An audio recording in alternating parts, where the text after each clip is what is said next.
Anyone remember Pete's Dragon, the remake of that one weird old Disney musical? Ever since this remake came out in 2016, I have really enjoyed it. It feels like the same font as Walter Mitty almost. That could, however, just be from the Lumineers in the soundtrack. The movie was received well, getting a positive 88% on Rotten Tomatoes and an A on CinemaScore. It had a modest budget of $65 million, so its box office of $143.7 million might not seem like a lot in today's standard, but is definitely profitable. This is definitely an anomaly, and I think Disney could benefit from taking a page out of the Pete's Dragon book again to try and recoup some of the recent losses in the company instead of increasing the price of Disney Plus again. For the rest of the video, I want to look at this movie and just talk about why I like it, and I think you should watch it if you want to. It's just a good movie, and I think Disney should probably go back to trying to make movies more in line with this one.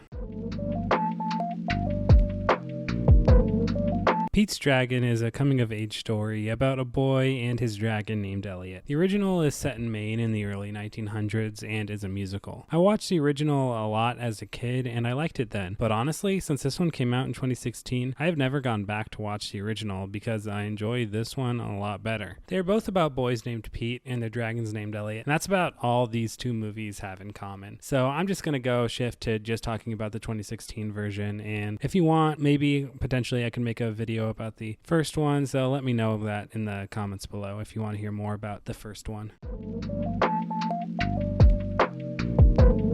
Pete's Dragon kind of has a dark start to it, with Pete getting in a car crash with his parents and he's the only one who survived, but then he's saved by Elliot. The movie then goes into a few years later where Pete and Elliot are just hanging around in the forest and having fun. But of course, as the audience, you know this can't last, because if it did, we wouldn't have a movie. The rest of the movie plays out pretty much exactly as you would expect. I don't want to explain too much of the movie for anyone who hasn't seen it, but you can pretty much guess exactly how it'll play out after the first 15 minutes or so. That isn't really anything against the movie, however, because it isn't trying to be anything it's not. It's just a simple family movie. Pete's Dragon isn't swinging for the fences with the story, but rather it kind of swings for the fences with the visuals and the setting and just the overall feel of the movie. That's where the filmmakers really try and go for it.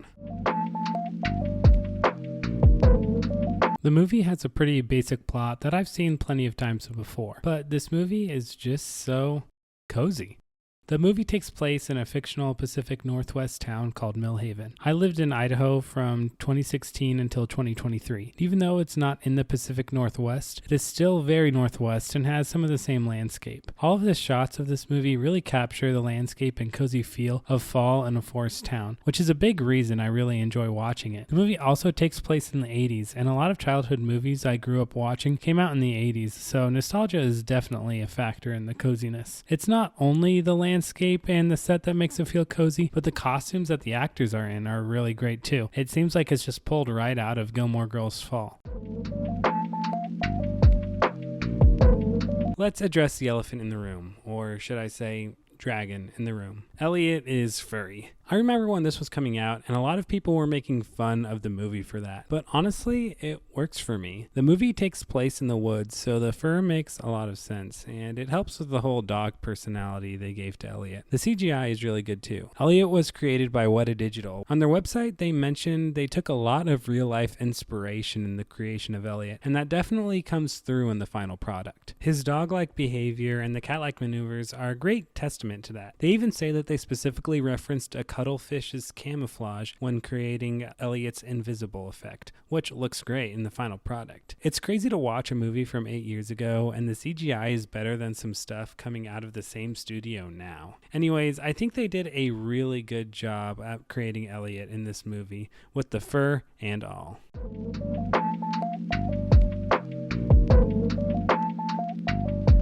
Another aspect of Elliot in the movie is the whole folklore cryptid side of the story. There's almost some fantasy world building in there that really elevates the story. Robert Redford's character is a believer of the dragon in the town of Millhaven, and the scenes of him telling the kids stories about the dragon and telling his adult daughter the story and him interacting with the dragon all bring this folklore element to the movie that I think was an excellent addition that brought a lot of charm to the movie. As far as the cryptid side of the story goes, I have listened to a lot of first-hand Bigfoot encounters myself, and I have to think that the writers looked into these interactions to make this movie, because there are a lot of similarities between these first-hand Bigfoot encounters that I've heard and how Robert Redford's character explains his interaction with Elliot. Even though the world building isn't crazy extensive in this movie, it's enough to where it draws you in and contributes pretty greatly to the story, and I enjoy that part of the movie a lot. The characters are all normal people in a Pacific Northwest town. The actors all deliver the story that is being told pretty well and are charming in their own way. Robert Redford, Bryce Dallas Howard, and the two kids, Oakes Fegley and Una Lawrence, are the standouts in the movie, I would say. Robert Redford is just a charming dad, grandpa, and plays that really well. Bryce Dallas Howard does a good job at playing the motherly role for Pete. Oakes Fegley does a really great job, one of the better child actor performances that I've seen. I'm not one to criticize child actors ever because they are kids, but I'm not afraid to say when they do a good job, and here both of them did really good. Una Lawrence played a similar role in the movie Southpaw and did a great job there playing the daughter, and she brought that same skill to this movie. Carl Urban honestly jump scared me when watching this movie again because I had no idea he was in this movie until my most recent watch. When watching The Boys, I did not connect the two characters at all, and it really threw me off seeing Billy Butcher in this movie. Wes Bentley as the dad was probably the least memorable, but certainly not bad. Isaiah Whitlock Jr. had a minor role as the town sheriff, and he did a good job too. Overall, the cast did a great job.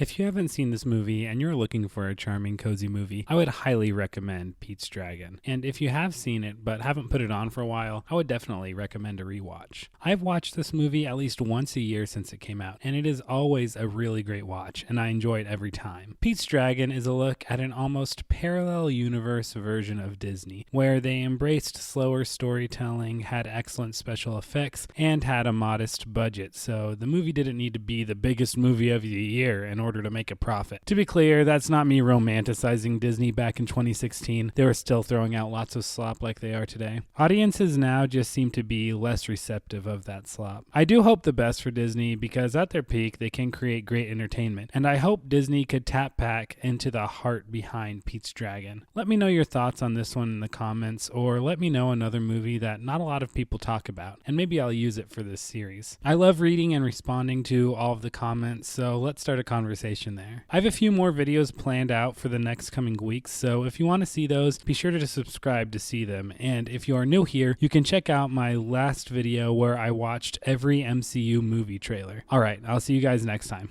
Bye.